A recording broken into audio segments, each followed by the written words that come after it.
Hello, everybody. Welcome back to the Bounty Hunters on One, the MrGarrell channel. What are we doing tonight? For now,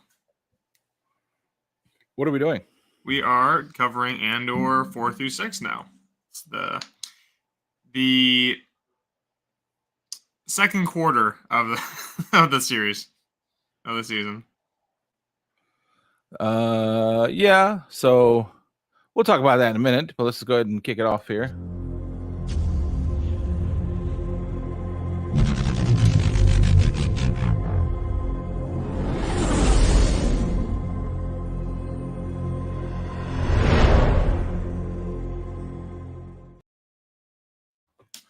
All right. Now, trying to write kind of like a script for this. This will be the last time, unless we have no choice, that we will ever do 3 things in a row, because that was ridiculous.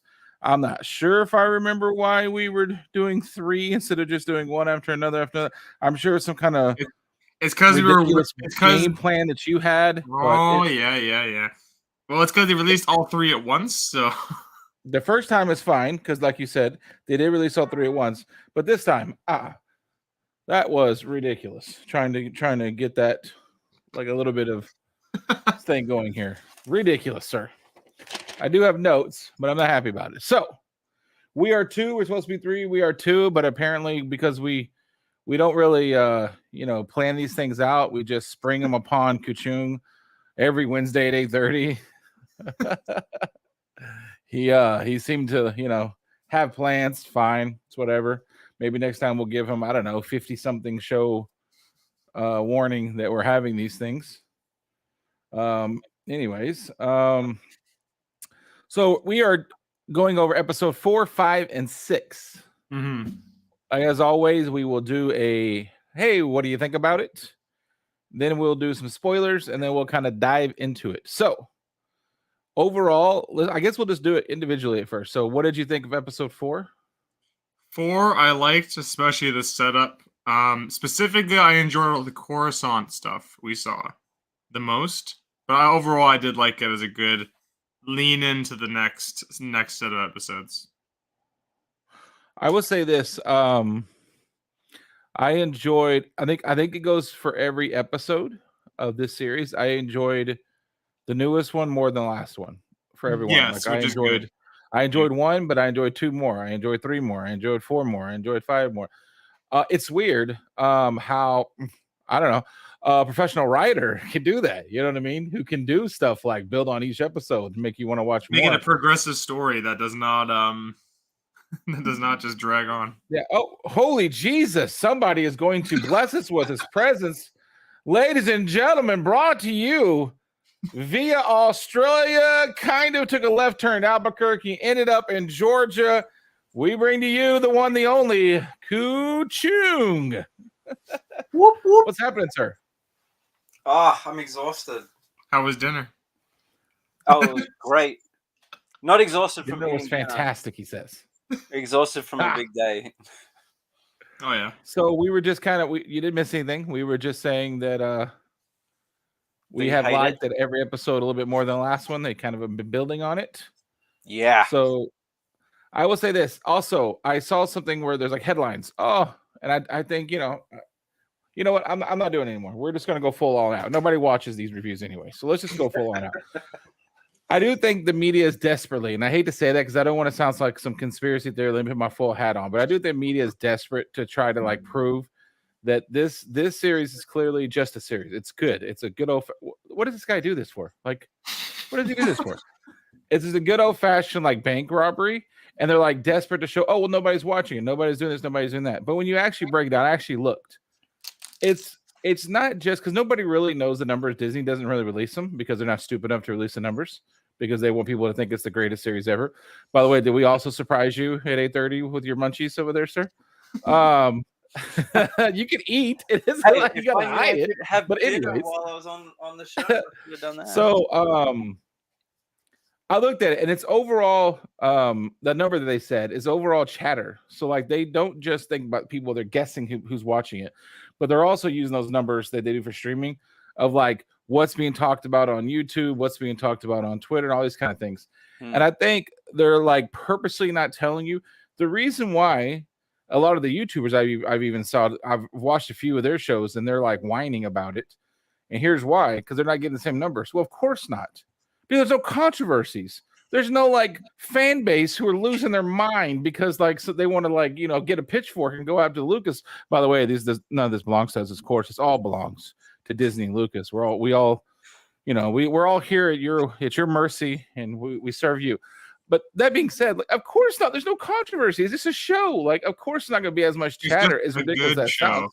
It's just a good show. It's just there show. hasn't been crazy like out of their cameos or fans that way. Just general good fan service and in-universe stuff, and then no real bad, like no like cringy or uber bad moments that like you just get talked about endlessly. None. And that's just it. And I think a lot of people say that like Disney's one of the worst, but they all kind of purposely lean into woke, lean into purposely knowing they're going to irritate certain groups, maybe whether irritating the left, irritating the right, irritating the middle. They do it on purpose because clickbait sells.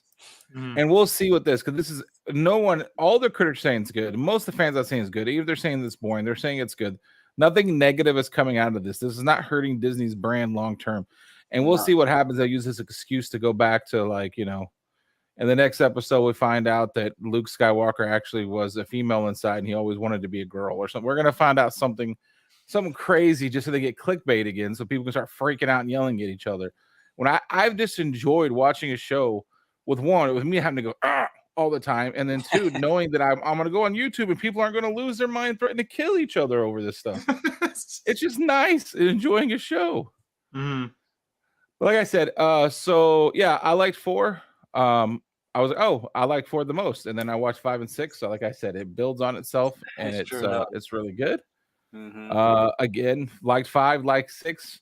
I've overall enjoyed every one of these episodes. I keep waiting for them to do something to irritate the piss out of me. It has not happened yet. There's still one more show today that I have to watch because I kind of watched them all at once. We'll see what happens there, but I'm assuming not because they've done. Just to clarify, me and you have not watched the episode. I presume you haven't watched the episode, Kachun. You know, dang good, well, Kachun ain't watched. I presume he's been at dinner. He's been up in a tree. He came down. He ate dinner. He could have had a phone mount on the tree. His boss looks up there one day, and his ass like, why has he been up in that tree cutting down that same limb? He's got a little phone out there. All you hear is the TIE fighter noise.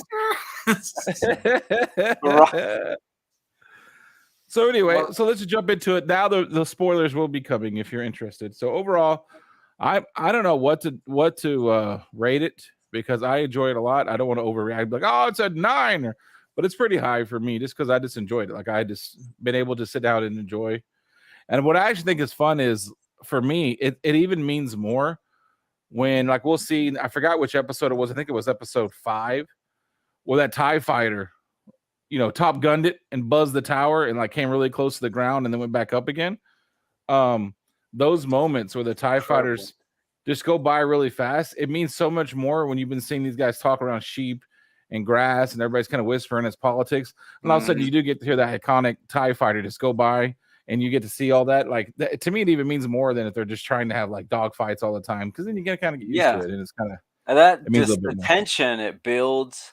And then, as you said, it's quiet. And I've actually watched that numerous times because TIE fighters are like my ultimate favorite.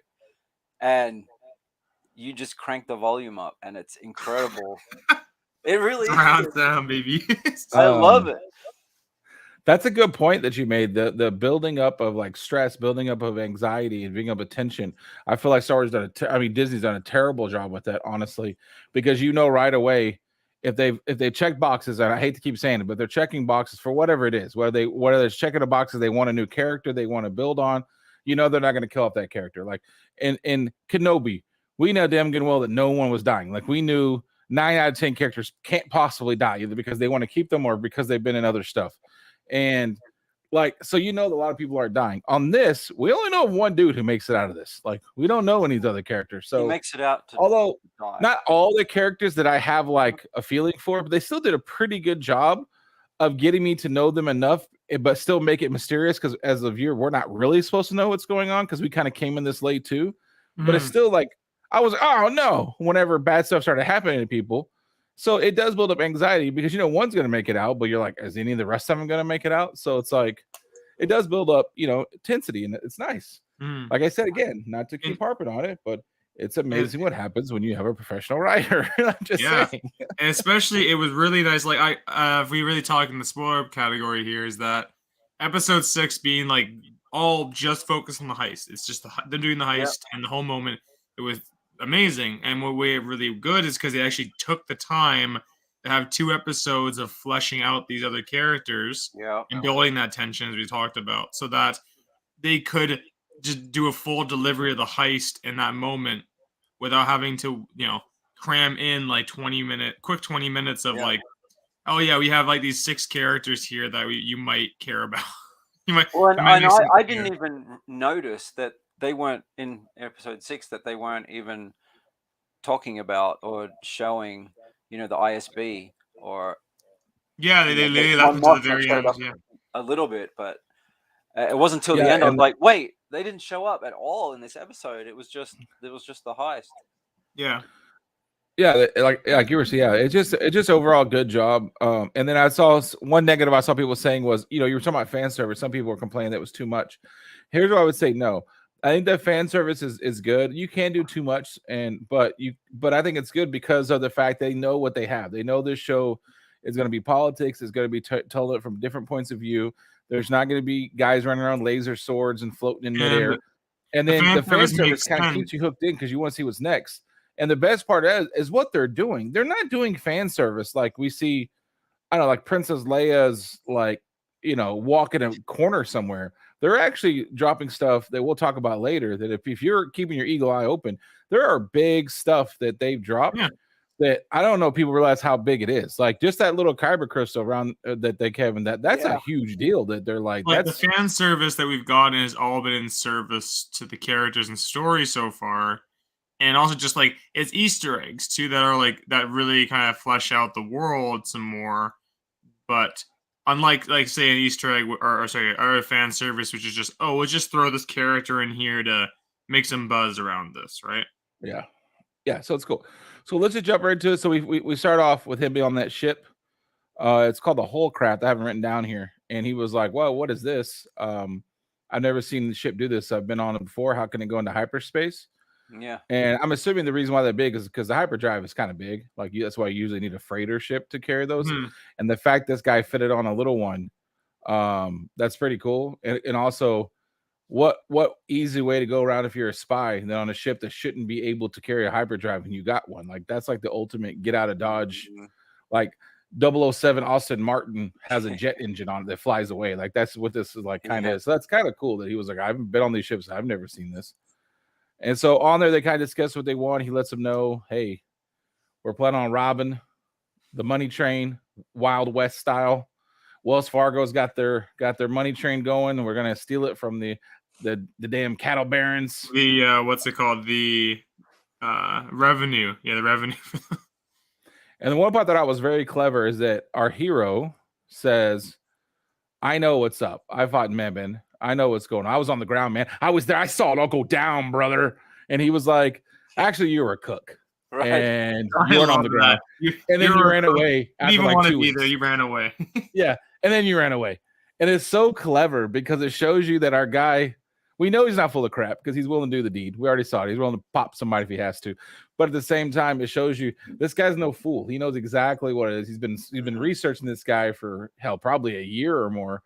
And he knows that, one of his deep, dark secrets that he's been running around telling everybody about his war stories. And he's like, listen, I ain't got time for these war stories. You're a cook.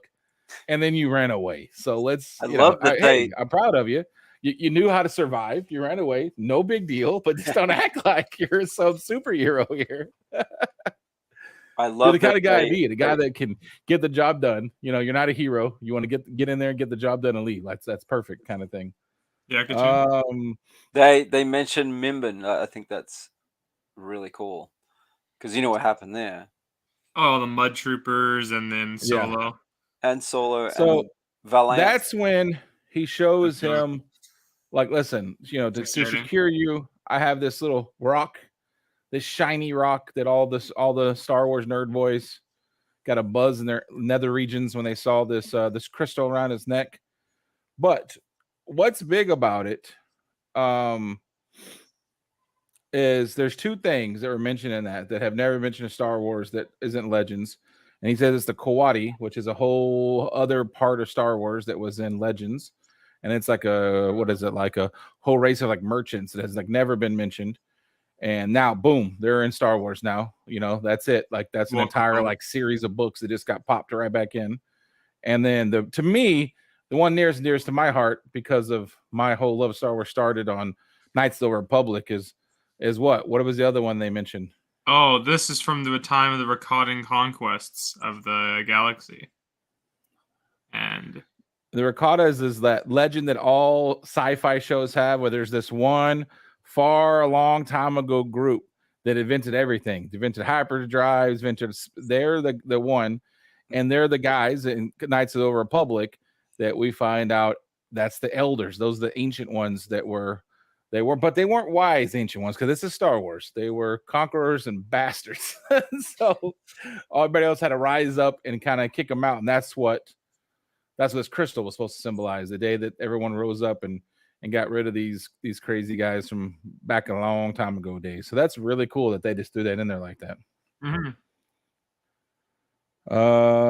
So I guess that's kind of it. What was it?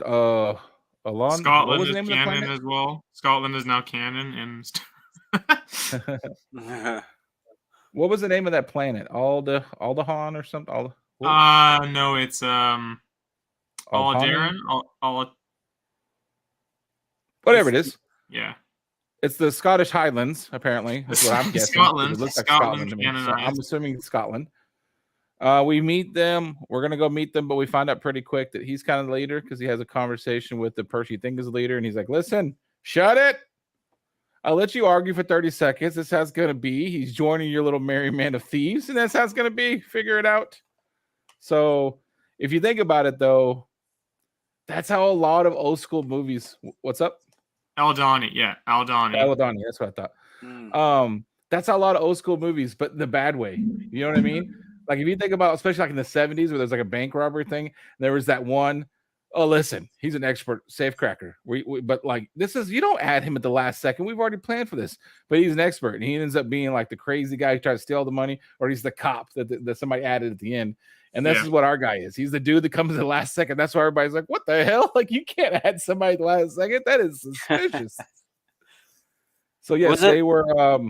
Sorry, Kajun? Did they mention Arvala 6 in this? What was that? Episode 3. 3. It was before, yeah. Oh right. Yeah. So we kind of just meet him. We find out that he is the kind of the leader of this little cell, but he's the silent leader. Don't nobody know that he's the man behind the power. He's the money. He's everything. So that's kind of cool. And then we kind of go back and forth. I'm not sure exactly what it is. I think it might have been before that. But we meet one of the things that it made me sit up and smile, and that is the Imperial Security Bureau. My loves. I love that. Oh, Major Pangazi, whatever his name is. Yeah. That guy's freaking. That guy is brilliant. He just delivers those lines like he is a true believer. This is a sickness. We're not here for intelligence. We're not here to cure anything. We're here for sickness, and we have to be the cure. Right. That guy is amazing. That whole Intelligence Bureau thing was beautifully done. That was awesome. I'm excited to see more of it. Like, especially now that like the Rebel cell has basically, like these rebels that took over this thing. Now their ISB is probably going to be going crazy.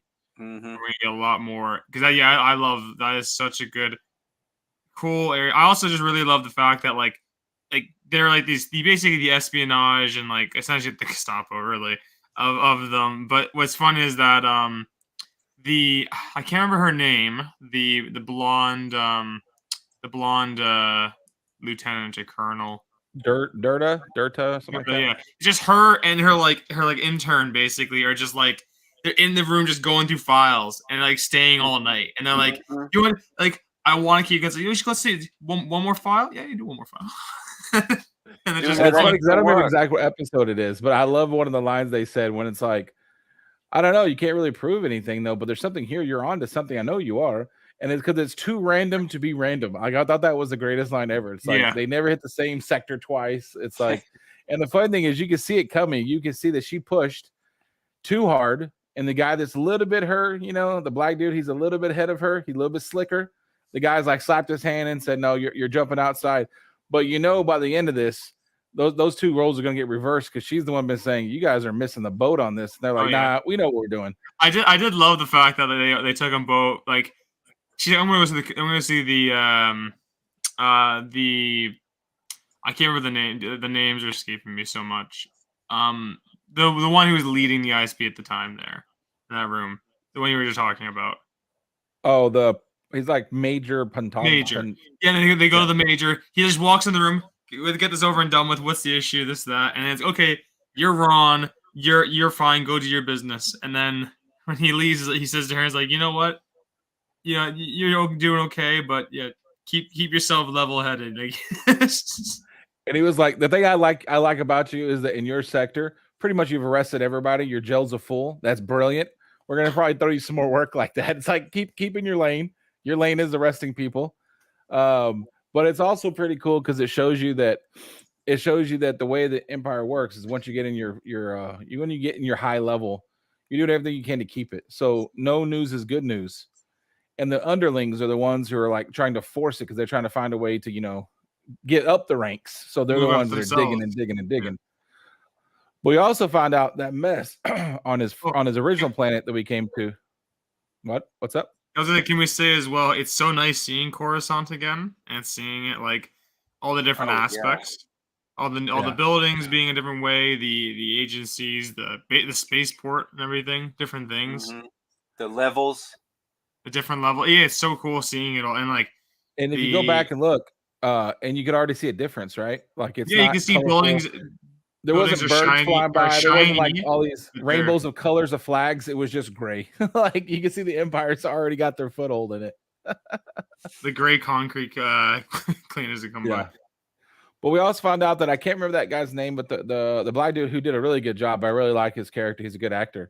Who was like her rival, I guess. He has to go to the planet that our hero messed up, and he has to take over. And he gets there and he was like, yeah, you guys screwed up so bad that you guys don't have independence anymore. We're here and deal with it. Like, suck it up. It was like talking to little bitty kids and they were just like,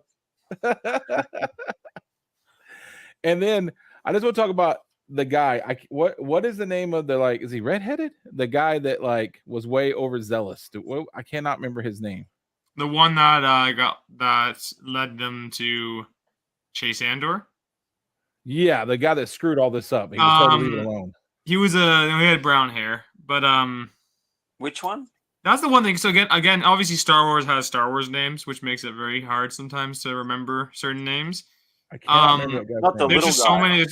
Sorry, not the little guy. The little guy, yeah. Karis. Karen, or it's like Kara or something. It's like Kara, something like that. I wrote it down here. It's Kara. That's the one thing. The names are always hard to remember for this. Episode 5, Kara is still a mama's boy. So I love that, dude. He went back home. He's like, "Yeah, mom, I moved back in with him." She's insulting him the whole time, and then just gives him some cereal. Cyril, you're talking about Cyril. Cyril, that's his name. Okay. Yeah. Karis the best part about that is that's what I want to say is that actor is so almost cringy to watch that he does such a good job because it makes it harder because the whole time he looks like he's on the verge of crying. And it's like his mom is mocking him and you want to feel bad for her, but at the same time, you're like, I feel bad for you, but you kind of do need a slap. Like you're like on the verge of crying here. Like what in the world? Like that guy did a good job. And it makes it where you don't even know who the antagonist is. Like who the hell is it? Is it the chick who's doing a good job as the security bureau? Is it this lunatic who at any moment is going to snap and find a watchtower to climb up? Or is it like who? Like who is the actual? Is it technically the rebel? Who is the actual going to be the bad guy in this? Again, and the other thing I will say, the other monkey on the tree, elephant in the room, is that this shows that if you have a competent writer and you're not trying to cause controversy, that you can write amazing, strong women without irritating the shit out of everybody. Because now that's like 3 in the first 3 and 3, at least 3 in this episode, in these episodes, who are amazing characters. One of my favorite moments actually was in episode 6 was when the two were on the bridge. The two, Yes. again, names escaping me. We're on the bridge, and she kept telling her, "Okay, give them the signal." And you can see that she was the leader. She was so nervous about like giving the go ahead for everything. She kept like looking over her shoulder, thinking about it. She's like almost having Vel. She's almost having a panic attack, thinking about like this is all gonna go to shit. Yeah, and she tried to crack, didn't she? Yeah, I'm like, I love that. I was like, that's great. Pinta just like, let's do this. She was, yeah, and then obviously her character is interesting. Is she because she stayed on the planet? She didn't leave. She did, but that so she didn't die. Then we don't know if she died or not. And there's somebody pointed out in a video I watched that in the previews, you actually see her with different clothes doing something totally different that we haven't seen yet. So clearly, she sticks around. So her and Vel are basically the only people to make it. We see. Yeah, those two are a couple, I assume, because there was a lot of innuendos and they held each other's hands for a second. Wait, what about Gorn, the guy that was that was there like infiltrating for 7 years? Well, he died. Oh, that's right. Remember, they got shot in the right in the chest immediately. He was the first one. Yeah. Poor guy read my mind because he disappeared straight away. And then we're still on episode 4. One of the cooler moments that I thought that they did a great job was just showing, because like I've said, as a Star Wars fan, I want to know what everyone else is doing. The heroes are great, that's fantastic, but what is Bob, who had to sweep the floor, who was like, what the hell just happened? Somebody just ran by here, running with blasting at each other. I'm just trying to sweep the damn floor. So you had that, what is his name? Luthen. He goes and hits this button, and what is it? He puts on the greatest wig I've ever seen in my entire life. That son of a gun. That must have cost him a fortune. It must cost him 1 million credits. That's why you're in the art dealing business. Oh my god. It was half creepy, half amazing, where he was like, all of a sudden he's like, hey, and doing weird things with his hands. That was probably my favorite moment from that episode. I was like, that was phenomenal. Him just sitting in the Coruscant, putting the makeup, the wig on, turns ring on every finger. Like, it was so good. I was like, that's what you have to do though because what he's doing is extremely dangerous, and like that's what you got to do. And he put on that character, and he's like, it's time to go to work. It's time to go back to the fake part of my life. It's so cool. That's where he makes his money though. Mm-hmm. Okay, and then we did get a shot of his room, and they did not disappoint. His little shop. The things that I saw it looked like to me Mandalorian armor is one thing. There was a chest piece. Yep, there was. The breathing mask. What's his name? Plo Koon's race. Yep, Plo Koon's probably not him. Hopefully, that'd be creepy. That it scraped the Jedi skin off the mask, but might sell better that way. There's a Gungan shield. Yep. And then there was something. There was Wookiee helmet, and there was another Wookiee thing. Oh, I didn't see the Wookiee helmet. Nice headdress as well. There was another Wookiee thing. It was an instrument that was from it was in a deleted scene and just concept art they showed in the books, and they had it there. It's kind of like almost like a tuba. It's one that wraps around you almost. That's like over your shoulder. I also saw one of those the Twi'lek little. Yes, there was the Kalikori, the Twi'lek. Yeah, you might not notice that if you hadn't watched Rebels, because they made a big deal about that. And then the two biggest thing, there was two things for sure there that were very, very interesting. Are you talking about that medieval set of armor that was in the back room? That was one of them. That was the most obvious one. Wasn't that Starkiller? That was so the armor is actually in the game. It's called, was it Sith? What is it? Sith. It's an ancient Sith armor, is what they call it. Yeah, basically. It's supposed to be. So that might be what it's supposed to be. It's supposed to be a Sith armor, which is just as cool to me. Like, I don't care which way you do it. If you want to bring a Sith armor, or if you want to call it whatever you want to do, that's what makes it great about being an Easter egg. But there's things that, like the Easter egg things that were there in the room, that they're either gonna be like a part of the real history, or they're just a nod. Yeah, 100%. Like, I would say 90% of it is just to get you to go, holy crap, did I just see that? I don't think it's going to be a story plot. But still, it's cool. Did you see what was frozen in carbonite? I didn't see that. I didn't know. What was it? Did you see what was next to what was frozen in carbonite? Did you see that? No, well, what I saw was Indiana Jones's whip. That's amazing. If you freeze it, because I watched it, I actually read an article, which is weird, not a YouTube, and I went back and watched it. It's more than that. It's the whip, it's the hat, and it's like something else, like the gun or something. There's the hat. But for Indiana Jones, isn't the jewels from Temple of Doom also there? Yeah, if you go look when that comes by, when they come back, all 3 stones. Yes, that's from Indiana Jones is up on the shelf too, and not the first time. They had like the gold. They had the gold idol in another one of Star Wars. Like they had one of those in the background too. Like Star Wars is always putting Indiana Jones stuff in there, but that was the most obvious I've ever seen them do. It was like, holy crap! No, there was the other big one they had there, which was a lot of fun. Was there these 3 stone tablets that looked like they were just chipped off a wall? Oh yes. They took them off a wall, and the symbols was a hand like this, a hand and a fist, and the other hand, which was I think open. Anyways, it was the from the planet with the son, the father, and the daughter. Yeah. The Mortis family, the Mortis arc. The representation of the light side and the dark side, and then the Clone Wars. Do you remember that cartoon where Anakin, Obi-Wan, Ahsoka go to the planet and it has these 4 celestial beings? Oh yeah, it gets pretty deep. That was there, the tablet, and those tablet, that art was from Clone Wars, but they look like it's based off the Rebels one they did. Oh, yeah, it does. Okay. But yeah, it gets pretty deep because like they're like Anakin is the embodiment of everything, and they kind of wanted him to come and take over the family business. But yeah, that was there. Now, see, something like that, I could see them putting that in there for like as a future bookmark for something they might want to do even more so later, because it's already been in there. Like, let's throw it in the live action. And Rebels as well, so it's like, they bring it back. Yeah, so that was basically episode 4. We can keep buzzing along if you want to and go to episode 5, because I think episode 5 was like just more. It was more, set up. Like it was the lead in building character motivations. So we can buzz to episode 5. Well, the first thing I have here is our boy Stella Mama's boy, because boy, she is like the greatest. Uncle getting him a job, and I'm like, his uncle's like a mafioso here, right? Like, it seems like he's gonna be like he's a whacker. So I know that was a Kachung or something asked me about we were asking each other about the cereal, and I was going with the Kicks. But then when I saw them, because I hadn't watched it yet, it was like it's like the Oops All Berries from Captain Crunch. If that's what that looks like, it looks like Oops All Berries. That's what that looks like with the blue milk. You don't need that's kind of to make it blue. It just dyes it, instant dye. It was cool, and I'm sure a lot of people liked it. But like, I like my sci-fi being really sci-fi, and they tell me that he's gonna eat the same cereal that my son's gonna eat tomorrow. All I do is dye the milk blue. It's a little bit.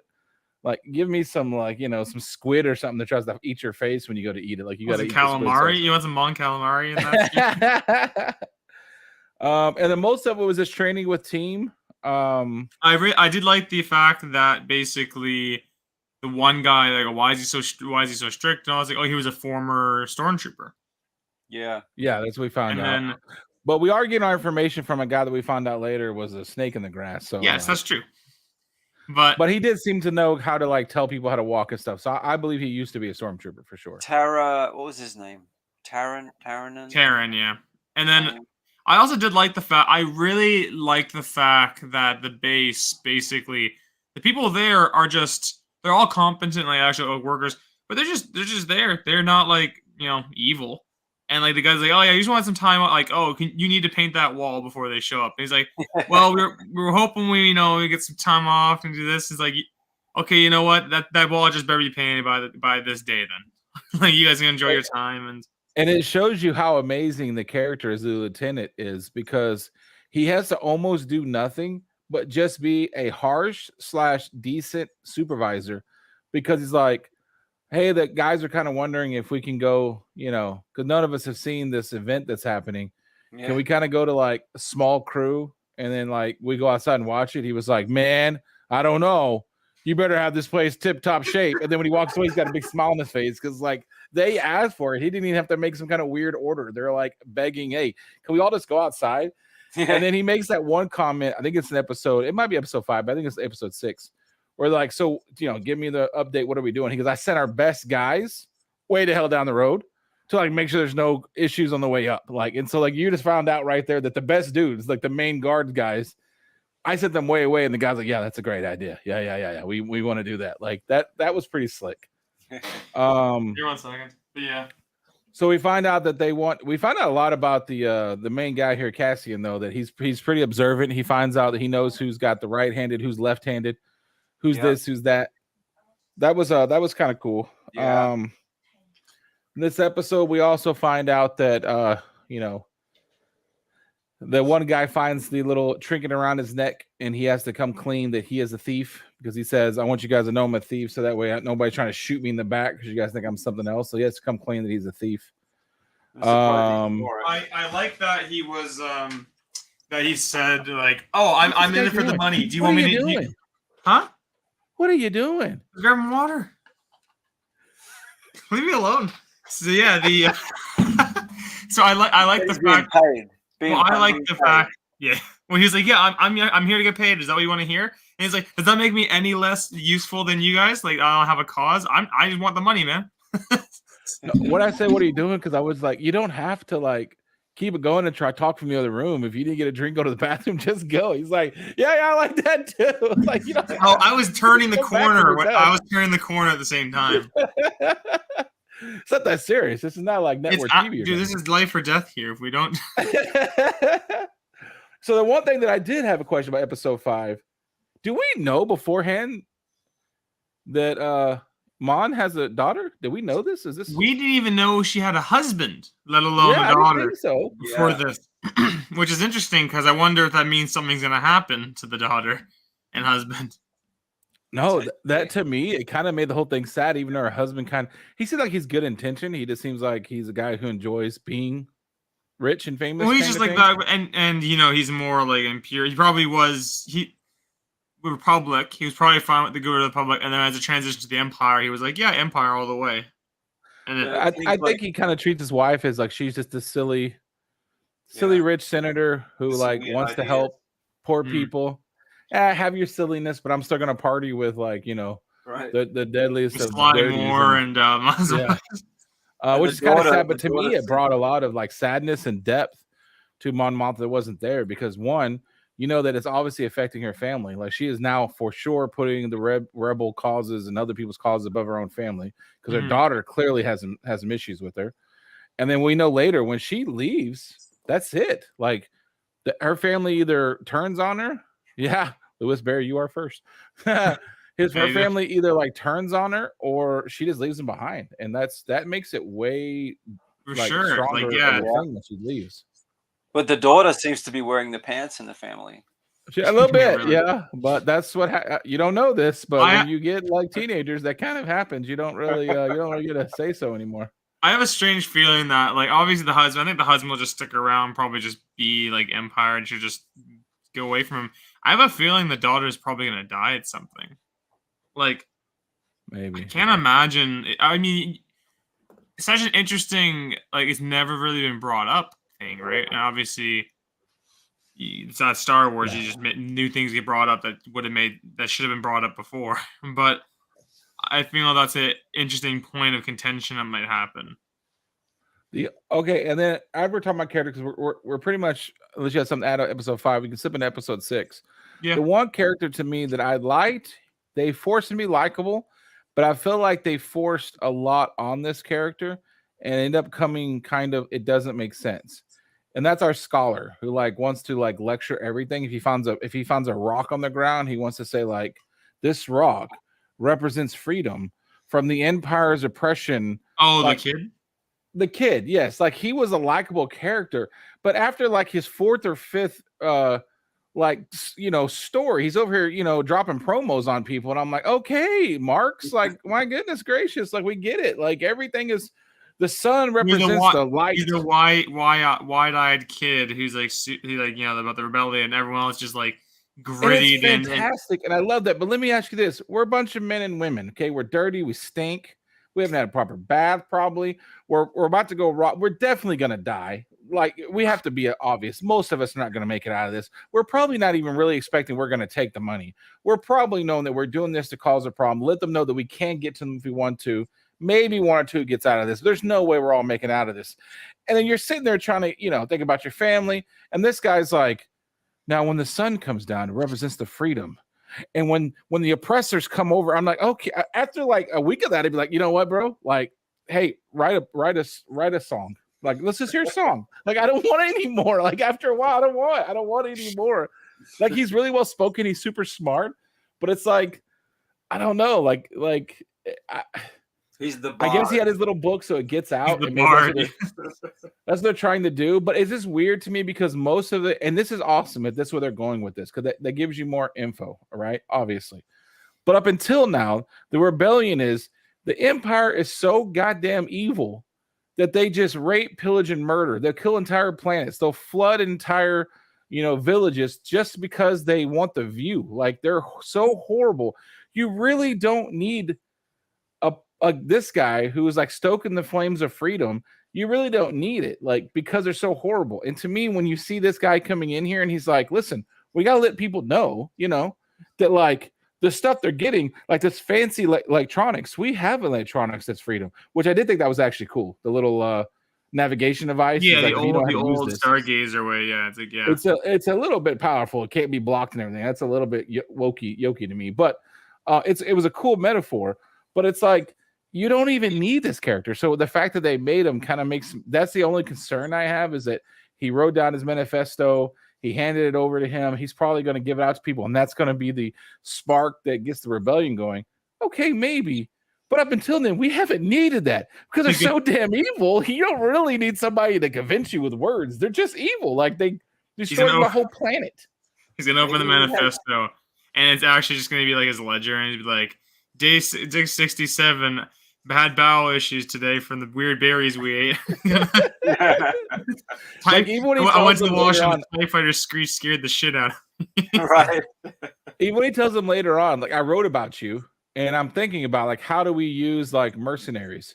And I figure and he goes in this big, long speech, and I'm like, okay, after your speech, and you're well with words, fantastic, sounds great. What you're saying is the Empire's tough.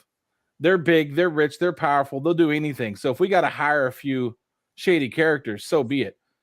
That's all I had to say, brother. You didn't have to do this whole long. Well, as I contemplated the Empire, like, we're over here drinking some kind of weird fermented stuff. We stink. We're about to kill ourselves. I don't need it. I just don't need all the yappa. The fermentation does different things to different people. That's true. And he did say it'll make you question some your happy drunks, some are sad drunks. He's the you know what? You just changed my mind, because here I am thinking he's just some wide-eyed college kid who just thinks the world is one way because he has no experience, which is what it is. No. Remember in episode like 3, he said, drink this stuff. It'll make you, or episode 4, it'll make you question your existence, but you'll get used to it. Maybe that's what it was. Maybe he's just on high levels of hallucinogens this entire time. He's like, dude, I see all the colors. All right. So do you have anything extra about episode 5 that stood out to you? Oh, just that TIE flyby. There was two, right?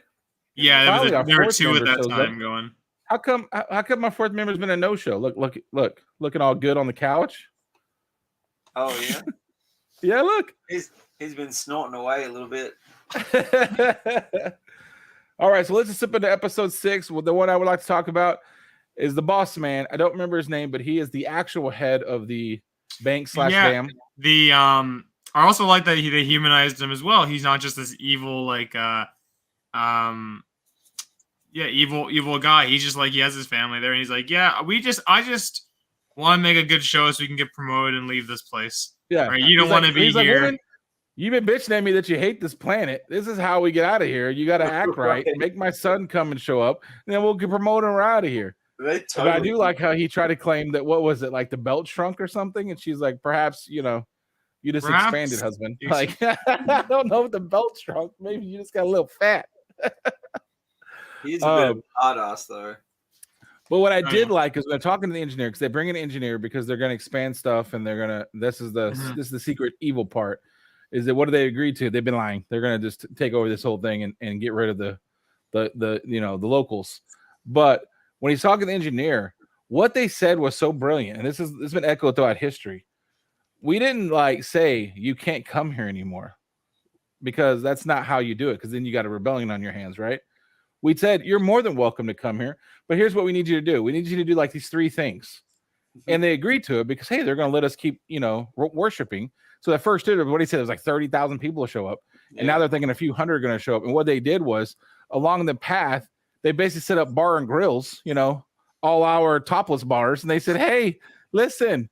The drinks are free, baby. The food is good. Go on. And they said they just didn't make it to the spot because they gave them cheap alcohol and food. It's so good. And then, we set up a settlement. There's some other stuff going on there. Like the classic, there's a festival going on here. Have the rival festival at the same time in town where all the food, the booze, the women, everything is. It's so Why hike out into the woods when you can just chill at home? It's such a well-written thing. Whoever did that, that's so well-written. That is what actual, you see all these movies where like they make everybody, whether it's America, Rome, Germany, all these people evil. But it usually isn't like that. It's usually stuff like that where we're like, well, I mean, you could take up arms against us, but wouldn't you rather have a McDonald's? Like, wouldn't you rather have an Arby's? Wouldn't you? Like Americans do? Like you go like to some place in the Middle East and you see McDonald's, you're like, what in the world? And it's like, yeah, that's actually how we did that. Making people's vices, work for you. Yeah.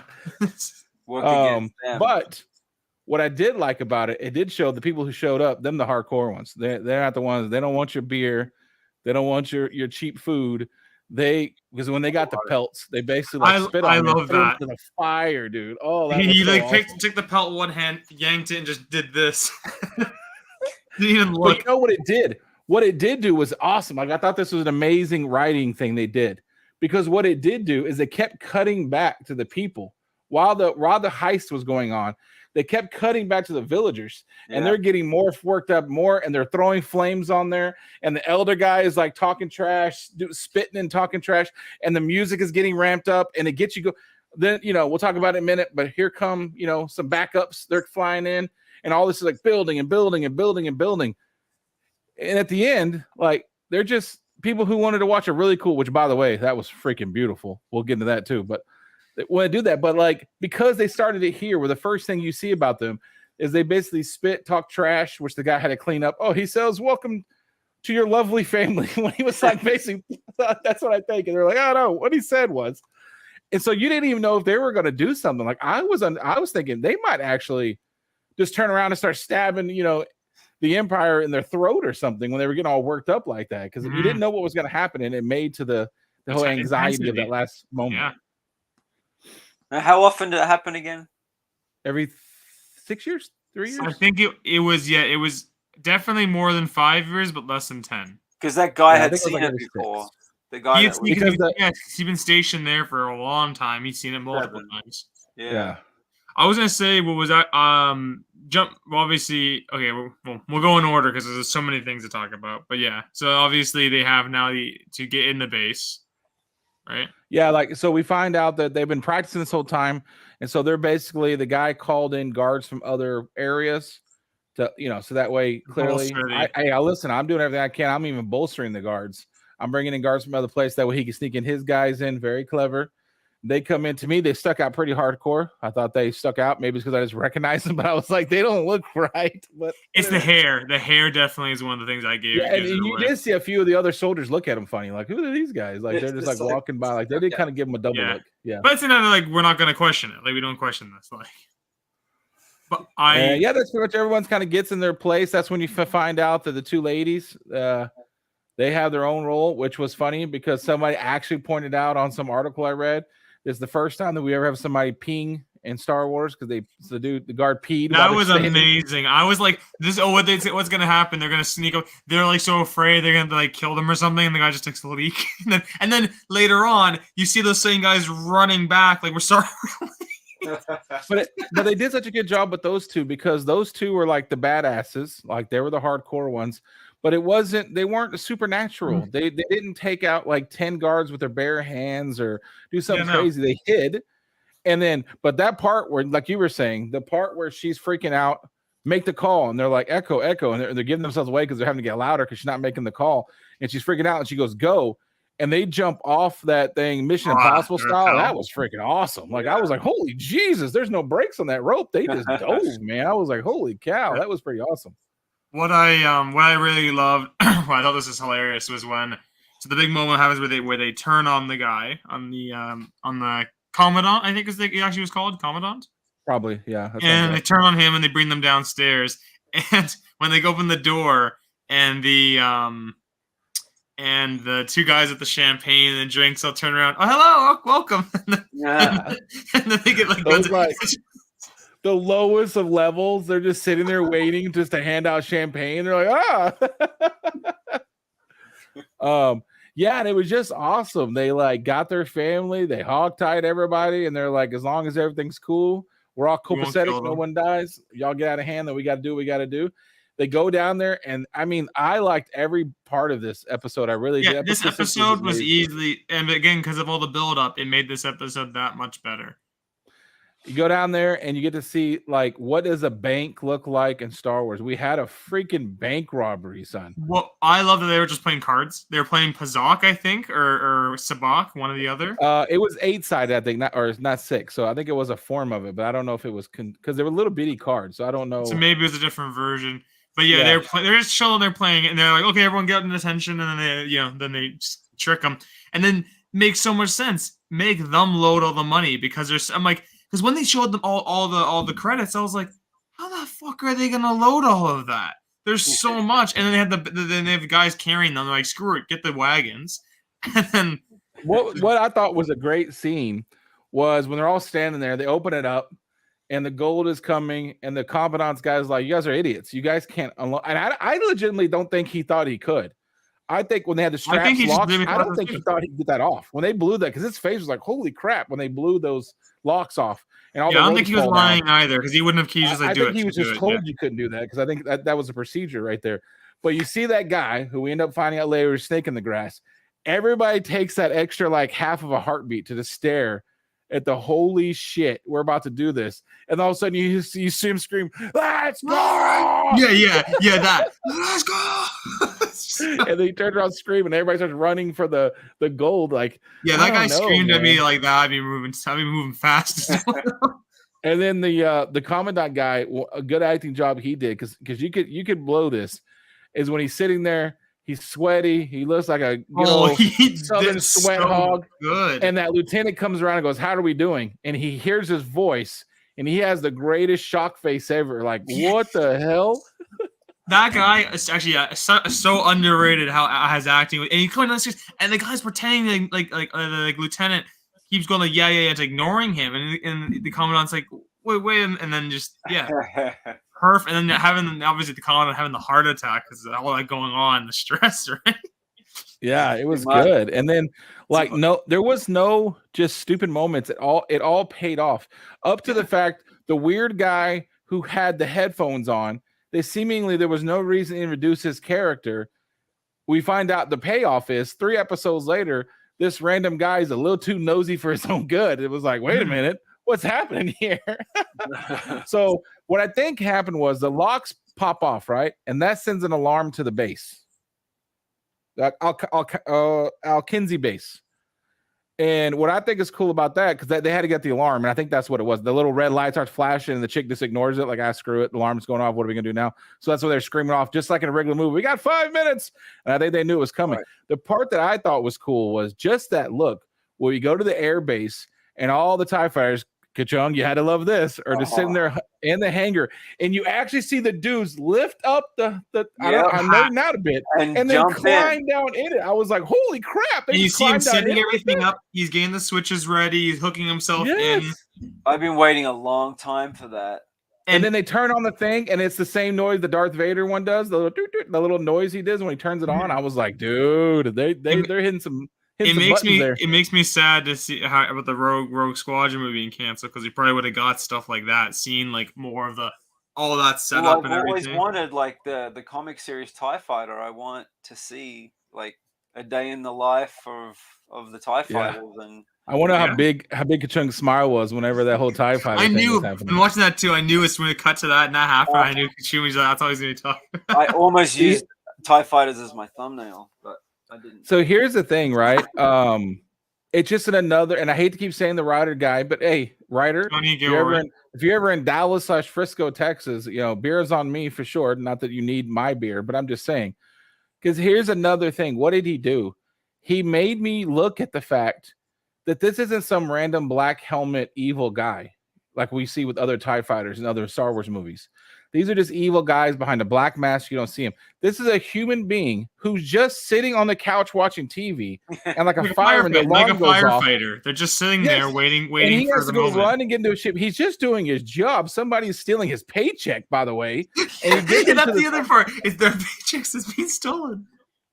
Somebody's overstealing his paycheck. So it's like the town people who get up on the roof and they're like, them dirty scoundrels aren't going to come out of the bank with our paychecks.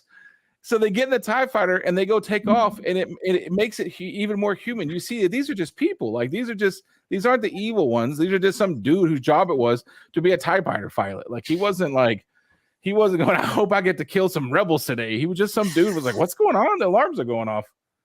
So I really like the TIE fighter part. I thought that was really cool. Yeah. And what makes it even cooler is while it's happening, they're going back and forth, right?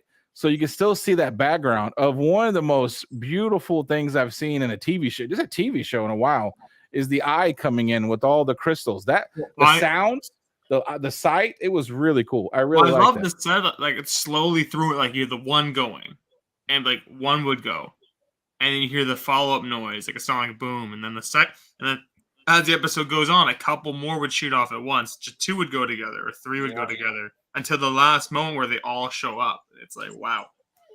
Like teasing and then I don't know if I would have noticed it, even though they kept saying the eye. But what I do for a living now, working in an eye doctor's office, when that full eye was there, it's an eye. It's like the iris, the colors of somebody's eyes. If you went really zoomed in on an eye, that's what it looks like. It was really cool looking. So the guy, the nosy radar guy, he comes down there. Is what's going on? He tries to throw him off. This is a top secret organ thing. You need to go back upstairs, as they're like pushing in the gold bars. Well, then he looks at the Commandant, and Commandant's just standing there sweaty to hell, like just dying over the thing. And then something I wasn't expecting to happen. I figured he was going to tell somebody and somebody was going to shoot him. Instead, he's like, also with a heart attack. I was totally unexpected. I was like, did he just have a heart attack? What the hell? That's so good. I think that's probably the first heart attack in Star Wars too, just like a sudden death like that. Not like not old age, not getting killed, just having a heart attack. Then what I have been saying for a while with Star Wars, I said it with Harry Potter, I said it with Star Wars. What happened had to happen. I thought the Rebels TV show, they kind of got soft on this because I figure with all the stuff that happens in the Rebels, the fact that we don't hear about them in the future, to me, and the Rebels TV show, they all had to die because how the hell we've never heard of these people when they're like the start of the rebellion. No one's ever whispered that there were Jedis running around. Finally, Disney does it. Everybody shoots everybody. Everybody gets shot. Died. Just gets shot quickly, dies, and then leave him. He's dead. He's not coming back. Just leave him. Yeah, and unfortunately, like I think that the lieutenant guy, I don't think he ever really expected to leave that place. It seemed like that was personal. I don't think he's saying funny. I thought about actually because everyone basically died in that room, right? Yeah. No one survived to tell the tale. Obviously, the lieutenant died. They're gonna honor the lieutenant, thinking that he died stopping them. I would think so, yeah, because now they're gonna think he was stopping them because there's no one there to say that he was the perpetrator. Unless the investigation finds out that he got sloppy with some like messages or something somehow. But that would be the only thing. But I think that'd be interesting. He's gonna be celebrated as an imperial hero, even though because even the witnesses, the family and stuff, he wasn't a part of that initial like room. They come busting in the room, like he came in later, so like they don't know that he was with them. That's the thing too, right? Yeah, they could have thought he was going in there to save them, and then So the only people that made it out that we see, the other chick, she's the one. She kind of stayed behind. Stayed on planet. Is the blonde girl who was like the leader of the group of the little cell. Our poet. Well, what's funny was that moment was great in the thing. Hold on. I'm gonna go. He hits the push. Everyone just launches back in the cargo, and he just gets paralyzed. Yeah. He's in there. He gets paralyzed. The guy that the kind of the shadiest kind of guy in the group, he makes it out, And then obviously Andor makes it out. So there's the four of them go out. Like you said, the kid, he gets crushed. Why this is bad? Because he's the only one that can read the navigation device. So just desperation, but sometimes a little bit wrong. They drag this kid out who has no feeling left. He's been crushed by millions of pounds of gold, and they drag him out and they say, "Hey, where am I going?" Reading the thing, and he's like, "Dive, rise." So they fly through there. They get to make it through the crystal field of death, and poor the TIE fighter fighters pilot's getting absolutely eviscerated. And then the nice guy, down, up. Yeah, the nice guy, he's like, "Hey, listen, this kid is hurt. We got to get him a doctor, don't you think?" And you know, our bad guy with the heart's like, "Yeah, we probably should stop. We do have a contingency plan, but I don't think we should stop. No, we should stop." And then let me tell you something. Now, the poor kid, spoiler, obviously, he dies on the operating table. But let me tell you something. If I have a situation that's that bad, and the surgeon comes up and he's known as a good surgeon, he's got 4 arms, I'm feeling better about my chances. This son of a gun's got 4 arms. I love that too. When we cut to the guy, I'm like, oh, is that species, the Ochi one, but he has 4 arms. Yeah, he's got 4 arms. He's got to be one of the best surgeons ever. So he's in there working on the kid. I actually thought the kid was going to live because they had him up there. They were talking. Yeah. And then so you have the shady guy and obviously the hero of the show. They're talking, and that was a fantastic moment. I actually thought he was just testing him one more time. I didn't think that he was serious. No, so he starts talking to him. He's like, "Hey, man, there's like $1 billion in there. We can split this 2 ways. I got a place that we can go." It was what, 60 million credits? Yeah, something like that. 30 each. Yeah. That'll buy conversion rate to US dollar. That'll buy you a moon. He just bought somebody. Yeah, the moon next door to Dodonna. So what are the bounties? They're only like 50,000. So he asked him, yeah, what do you got? And he's like, I got a guy, like 5 parsecs from here or whatever. He gives him the thing. By the way, if you want to quickly know, I just was really curious. He said bounty.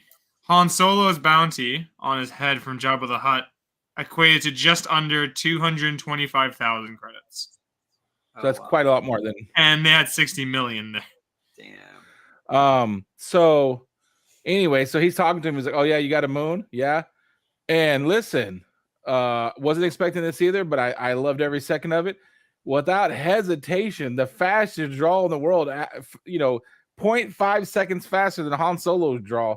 He pulls his gun out and pops this guy without hesitation. I would love that. He's like, I ain't giving this guy a chance at all. No, he did not. He drew on this guy fast, so he kills him. The more that keeps happening, the more I want a replica of that blaster. Yeah, that blaster's pretty cool. So they're going to do it. There'll be like some, lab one for $400 or something. Oh yeah, 100%. So he goes back in there, and now he's got a problem, right? Because he just shot a guy that none of them trusted him anyway. And no one heard it. He was looking around like crazy, thinking everyone heard it. So he goes, "Hey, listen, your guy was going to turn on you. I did you a favor. I popped the guy. I know you're not going to believe me. I just want my like 20 grand or whatever it was I was promised, and give this guy back this crystal. That's what did it. And I'll buy your ship with the other money." Yeah. And so, and I'll buy your ship. But it was funny because when he came in, the 4-armed guy, he didn't put all 4 arms. He only put these up. He was like, "Oh," and the other 2 were like hanging by the side. He was like, "Oh, I did everything I could." Like, don't shoot me. That's amazing. He legitimately thought this was yeah, he's like, "I did everything I could." And she's like, "It's not about you." Like, she's like, I had a feeling this might be coming. Yeah. So when it's all said and done, like, everybody dies. Great. It needs to happen that everyone dies, because you need these kind of missions where everyone dies, because it just fuels the rebellion. You know what I mean? Like, you can't have it where everyone gets away. You have to make it where people die. Mm-hmm. So she doesn't know what to think probably now, because he did to do this. And then a moment where I don't usually talk very much to the television. I don't usually go, "That's right." I usually am very quiet. That's why I don't like watching stuff with other people, because other people like talk or they clap. I don't like that shit. I like silence. I don't want no talking. But the only time I talked at the end scene where the guy is talking to the lady and he's like, that's a description of a dead language nobody knows. She's like, "Oh, that's sad." No, it's not, because you can make up your own story.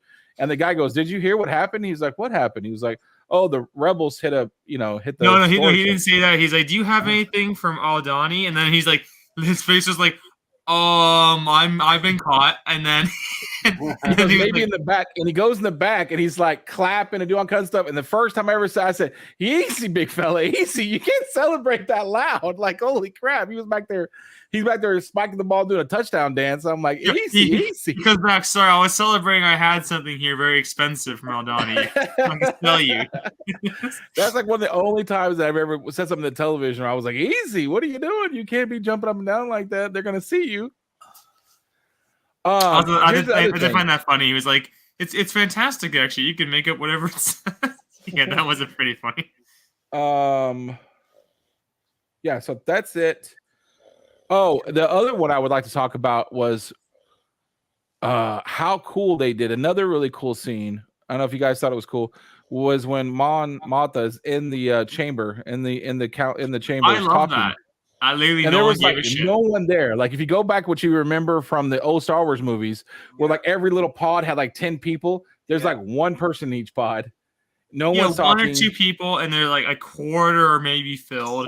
Empty, and half of them don't even care. They're like, they're scrolling through essentially Twitter. They're scrolling through Twitter on the tablet. Yeah, they are. That's totally what they did.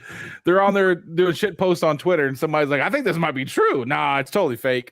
No, I just confirmed it. It's true. Like they totally did Twitter. And then she's like gives up, and she's like, "What are they doing?" And she picks up her Twitter device. Yeah, that was the funny thing. She picks up her tablet. She's like, but I thought that was really well done because it shows how fast the Empire took over. Where there's like, obviously there's some kind of rule. Either people don't care. There's a rule now where you can't have like 4 or 5 people in the chambers, only like 1 person. It's probably like you can't have more than 2 delegates to a place, and like half those little floating things where there was nobody even in them. So like it shows you how they were already tearing down all that stuff. They're just telling those constituents basically, your pods are under renovation right now. They're just the hover abilities are a little unstable. You have to wait in the hallway for now. All right, so that's it. That's the 6 episodes. I give it the highest score I can possibly give it. I'm really enjoying it.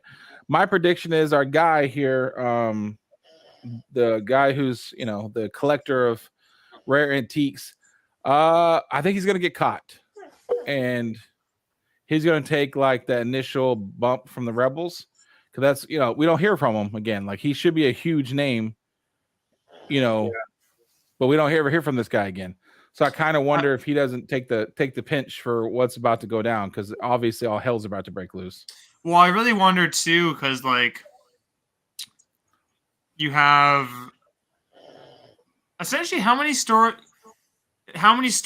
technically are going right now? You have Andors, you have Mothmas, you have Luthans, you have the Mama's Boy, you have ISB, and technically 6 if you want to count like the old crew on the old planet.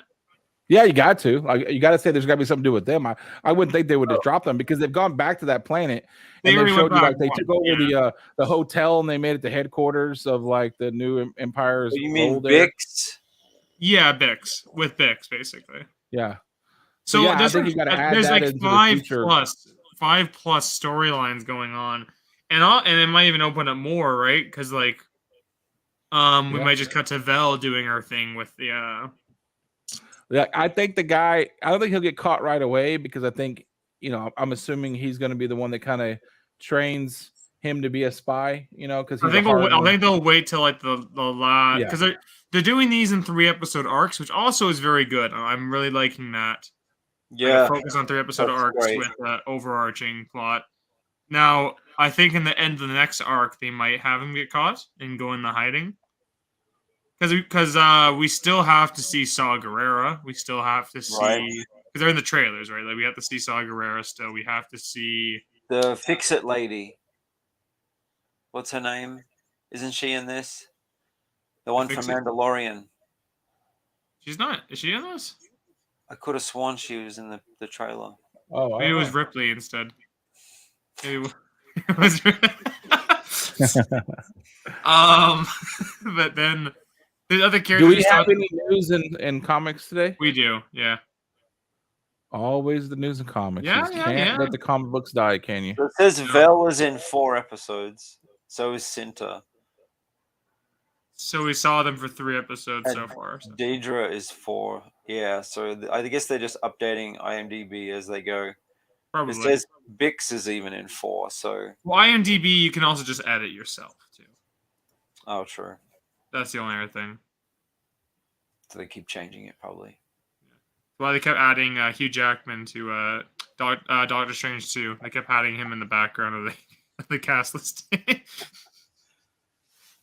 But yeah, I really enjoyed those episodes, especially the last one. I would even give the last one like a 9, honestly. Yeah. Oh, yeah. And those TIE fighters, they took it above 9. That was your 10 right there, right? That was your 101 for the sides and the TIE fighters. This is not forget. He can't be disappointed. So you give him a little bit of TIE fighters flying by. We're good. He's landed the plane and we have impressed him. Well, all right. I think that's the review. Let's go ahead and go into news notes and those weird papers with color and drawings on them. So just over a month, we'll be reviewing the second half of the series. Yeah, because I am disappearing. I'm fleeing the country for my own safety. But hopefully we'll get 2 more 3-part mini plots. Yes. And then we also have to cover as well, later on, we'll be covering Tales of the Jedi, as that's also coming out next week. Right. All right. First one. Let's do this. Come on. There we go. There you go. All right. The bounty hunters. Here we go. Wait. Ooh. So there was a small grouping of, I guess they were like early Christmas or early holiday stuff, but the only one of big note was the Phase 2 Trooper helmet, which looks so crisp. Nice. You got a price on that for me? I didn't. I was too afraid, but I figure it's probably the same price as the regular. All the other helmets have been, which is like what? Is it like $200 US? It depends. Sometimes they're 125, 150. They can go up to like 250, depending on. Okay, so it's probably the standard 150, considering it's not like one of the charactered ones or whatnot. It's just and it's also plain. It's a plain Jane Trooper. Doesn't have a plain Jane is good for me. I love it. No voice changer. This is cool. Katrina mentioned it last week, and I completely forgot to jump in. They announced at New York Comic Con they're giving Sana Staros a miniseries. I don't know when it's set though. If it's set during like what she's with Dr. Aphra right now in her series, so I don't know if it's set then. If it's set before the Star Wars series that we first saw her in. She looks kind of hot, if I'm being honest. So nice job. This is cool. They revealed for the Hidden Empire event. They revealed the connecting variant across all the 5 issues. They've been showing a lot of variants off, and they've actually been pretty good. These ones, I don't know how I feel about this. Looks a little weird. That's Ochi and... It's a little bit weird. It feels very, I don't know, like more Marvel doing a weird alternate universe in Star Wars, but it's okay. We'll figure it out. Huh. This was interesting. This was off of Eckhart's Ladder, YouTuber. There's Star Wars 1. He had... That's pretty short, huh? Yeah, so... Yeah. Basically, so here's the thing. Apparently, they didn't advertise... I don't remember this, but they advertised it as shorts. They are literally called shorts, not like episodes of shorts. So I don't remember seeing that either, but I'm sure I just overlooked it. And it's supposed to be like the credits are like 30 seconds. So it doesn't actually super impact it on like a certain series where it's like 10 minutes of credits. But... I guess I was expecting like Clone Wars level, like 25, 30 minute almost. But if the episodes range this much in minutes, I wonder if they're just gonna be like really to the point, like they're not doing too much filler or hold. But I also wonder, like, damn, that one episode's 10 minutes. What is that episode? Which episode is that one? I have a feeling that one's probably the Ahsoka and the Inquisitor one. And like the 17 is definitely Qui-Gon with Dooku. Right. A lot of dialogue. But yeah, that was news. Now, new comic book day. We got a couple things. By couple, they're all Darth Vader. So, Darth Vader Volume 4, covering issues 18 through 22 during the Crimson Reign event. Right. The shading or the color on this kind of makes that look like a pump, like a high heel. You see that? The Ryan Stegman cover, yeah. Yeah, that foot looks weird. Looks like he's wearing a fashionable pump. Oh my goodness! I had these covers are all great. I actually really like this cover, but I had a really funny joke. I realized after I was editing it onto here, but I'm not going to be able to say it live. So just for your sake, Craig. Thank you. Yeah, this is a really cool cover. That's very creepy, and the artist did a really good job. That's a really cool cover. And then the two variants for issue 28. On the left is the 45th anniversary Star Wars variant, yay! And on the right is just the regular variant. So what you're telling me is everyone who said they saw Star Wars in the theaters, they're at least 45. Is that what you're telling me? If they saw it at that. What is this? It's not bad. I enjoy the monkeys as much as the next guy. Little bit of news, not too much. Oh yeah, not too much, but a couple fun things. And yeah, well, awesome. Yeah. Well, what are we doing next week? Either we're doing a character spotlight, or if you guys can somehow cram an hour of all those episodes of Tales of the Jedi, we can watch that. Oh, I will be watching an hour, right? Yeah, it's really only like 50. One's 10 minutes long, 17, 10. So it is a possibility. I will figure it out. Either that, or then you're gonna have to sub up and follow to keep track of what crazy antics we're doing next, because you never know if we're gonna have character spotlight or if we're gonna force Kinchung to watch all those cartoons, all those shorts. They are actually shorter than the Divisions episodes were, which is the wow. Yeah, that's there you go. Oh, glitter and duct tape is here. One of my faves.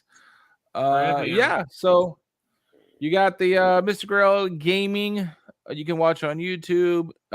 You can watch me on. How far along are you into KOTOR now? I don't know. How far along am I, friend? What episode have you watched lately? Yeah. Well, I do remember seeing the recordings. Okay. Anyway, you can watch me on Twitch for more antics. MrGarrell on Twitch. And we will catch you guys next time. I should make him answer that, but I won't. All right. Thanks, guys. Bye-bye. Thank you.